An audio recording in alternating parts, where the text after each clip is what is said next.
the definition of insanity is doing the exact same fucking thing over and over again, expecting shit to change. That is crazy.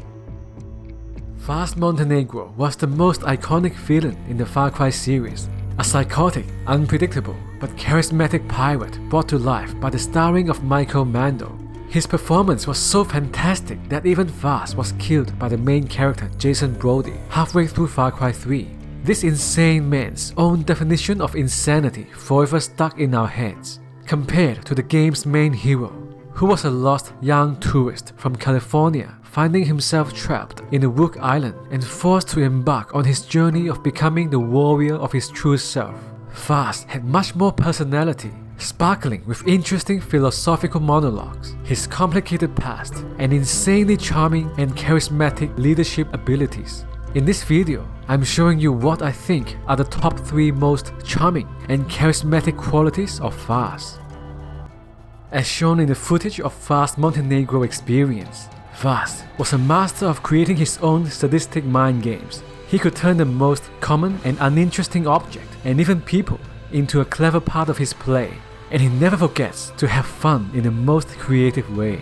Like a naughty child, he enjoyed piggyback rides, but with his captured prisoner, forced the hooker to play with him the Wheel of Fortune, but only there was no fortune. He loved playing with his toy gun, but only it shot real bullets. He dug a hole in the beach sands and buried his imaginary friend, but only he was an actual movie star, Christopher Mintz-Plasse. Vaas even experimented with batteries, spiders, firecrackers in the bucket, and peed on his head. His actions and behaviors all seemed so wrong, childish, and violent, but somehow Vaas was able to provoke something within us, the carefree and fun-loving mischievous kid that we all were in our childhood. When we were young, we all experienced life with much more spark and intensity, with the spirit of being humorous, naughty, curious, and always open to new experiments and explorations. As we get older, our spark gradually fades away. Our minds also tend to tighten up around certain conventional ideas and beliefs, dulling the full color of life. Even most people defined Vaas as the bad guy, but you know what? I think we all should have a bit more of his playfulness in us, of course, without his violence, and try not to bully or hurt anyone. At the end of the day, our life is only as stressful and serious as we make it. We are all heading towards death in this short adventure of life, so why not turn our lives into something more fun, like a game that Vaas plays? And ask yourself every day before doing your daily mundane task, how can I make this more fun? Our minds are like a search engine, an answering machine. If you ask yourself, what is so shit about my life? You're going to attract more shitty and negative stuff into your life.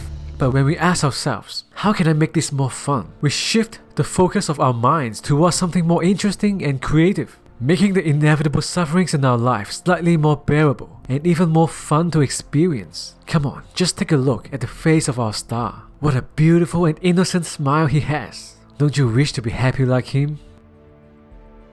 It's because of Vaas's second quality that we could understand him, empathize with his motives, and even relate to him. Vaas's strength here is actually also his weakness. That's his vulnerability and his broken psyche that makes him seem so much more real, more human, and forgivable. If we understand the backstory of Vaas, we couldn't help but feel a bit of sympathy and even sadness for him.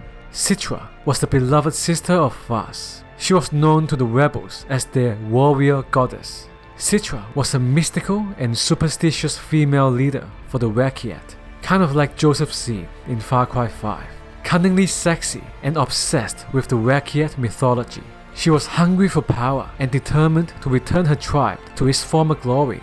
Vaas would once do anything for her. In fact, the first person he killed was for her sister's fanatic cause. However, Citra had grown excessively demanding, and her means of manipulative control over Vaas only drove his mental state to the edge, finally driving Vaas insane and turning against Citra and her tribe. Through the conversations with Vaas, we could see that he was a tormented soul, with lots of anger and resentment towards his sister and family. Vaas's obsession with his own monologues was also a form of his insecurities and sign of his fragile ego. If we pay close attention to his speeches, Vaas would often repeat his sentences, as if he couldn't help but show his obsessive-compulsive tendencies. Is it going to be them or me? Me or them? The conflicting and opposite characters of Vaas, such as his hyper-aggressive masculinity, blended with his occasional feminine touches of sentimental moments. His childlike playfulness and love of life, blended with his dark yearning for death, made Vaas such a compelling and unforgettable character. Whether we know it or not, we all have some form of compulsive patterns and insecurities. It might be an obsession, a resentment, or some fetish lust for pleasures. Trying to conceal our vulnerabilities from others all the time would only make us seem too one-sided and overly repressed, unconsciously emitting a holier-than-thou attitude, which could drive people away and make us more isolated. Like Vaas, knowing when to show some of your vulnerabilities would only attract more loyal followers. Turning your weakness into strength is an art of power. But of course, in the end, you should strive to break your compulsive patterns, or they will end up controlling you. Vaas was a deeply toxic narcissist. This was also a result of his traumatic childhood and difficult relationship with his sister, Citra. Citra was also a deep narcissist herself, too self-absorbed in her own quest to power within the Rakyat. Her constant need for controlling everyone, including Vaas, suffocated Vaas to the level that caused him to have a sharp break in his early psychological development. Vaas had never received enough encouragement and validations from his family, which were such important requirements for building a consistent and realistic sense of self. The result was that Vaas had no foundation for self-esteem and became completely dependent on the attention he can get from others to make him feel alive and worthy. Let's face the truth, narcissists can also be quite charming and fascinating. Until they get closer to you, you might never find out how annoying, frustrating, and even dangerous they can be. Here are 3 signs that shows Vaas's deep narcissism, defining the character of Vaas and kind of make him even more charming in Far Cry 3. Constant need for attention. Vaas loved to be the center of attention, and he was constantly role-playing. He could switch anytime from the role of being an entertaining host of his torture show to the creative director of his own sadistic movie and games. He was actually quite talented and never failed to make his behavior even more extreme and grandiose in order to get noticed. He also enjoyed playing as the wise philosopher, sharing his own fucked up philosophy and perspective of life to Jason with a real conviction. Robert Greene in The Laws of Human Nature named a type of narcissist the theatrical narcissist. This title would suit Vaas perfectly. Extreme confidence but oversensitive ego. Deep narcissist like Vaas frequently shows extreme self-confidence. He led his men with a natural ease and charisma, making him quite a good leader of the pirate gang. This always helps to gain new admirers and covers his inner emptiness and broken sense of self. However, when his confidence is challenged or insulted, he would react with great rage and thirsting for revenge. Vaas was also quite prickly and oversensitive, almost taking everything personally. I'm sorry, I don't like the way you are looking at me, okay?